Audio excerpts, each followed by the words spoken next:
I thought this was pretty crazy. This man was sentenced to 400 years in prison for a crime he didn't commit, but he was just freed, all right? Florida man who spent 34 years in prison, that's crazy. 34 is wild, man. There's no way he's going to be able to get repaid for that, right? I don't know what is like usually the procedure for this. Do they pay the person that gets released from prison after he was like falsely in prison?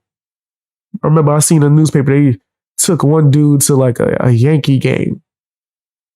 I was like, that's all he got for years of his life was a Yankee game? Man, you only need to I'd have sued the hell out of somebody. He didn't commit, was released after prosecutors dismissed the charges against him. Sidney Holmes, 57, was convicted for his alleged role in 1988. That was before I was even born. Armed robbery and sentenced to 400 years in prison. 400 years for armed robbery is ridiculous. That sounds crazy. I don't know what the normal rate is, right? That just sounds a little crazy. 400 years? Why so specific? Right? That is pretty wild. Whoa. That was before I was born. And he just now got out for something he didn't even do. Sounds straight crazy. But this week, he was released from prison. I never lost hope, and I always knew this day would come. Holmes said after learning he would be released, according to a statement from the Innocence Project of Florida. I cannot wait to hug my mother in the free world for the first time in over 34 years. Whew. Yeah, that has to feel crazy. I want to know how are they going to make it up to him, though? I don't think they ever could, but what's the steps that they will be making for that?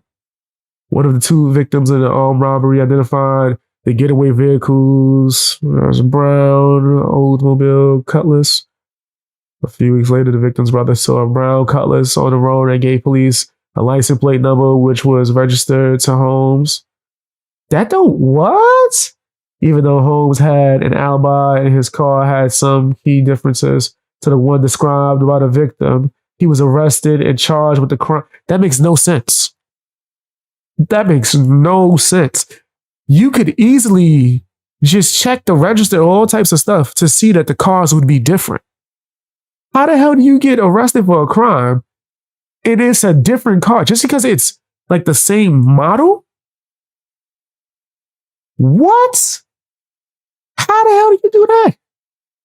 Oh, nah, the police wasn't doing their job.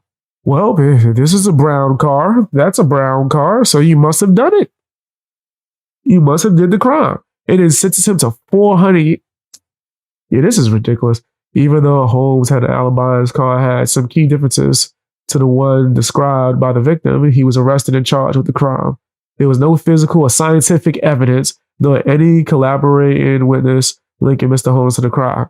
So how does he get convicted of this? That sounds really crazy. One of the victims was able to identify Holmes during the second photo lineup after not being able to identify him during the first lineup. Nah, that sounds fishy. So he wasn't able to identify him, but the second time they was able to. That sounds fishy, especially due to the fact that he wasn't the person who did the crime. Wow. I'm glad this person got out of jail, but it seems like they never going to get paid back in any way, or it's never going to be made right. And I think it's impossible. They lost 34 years of their life for something that they didn't do. I don't know what lawyer they had, or if they could afford a lawyer at the time.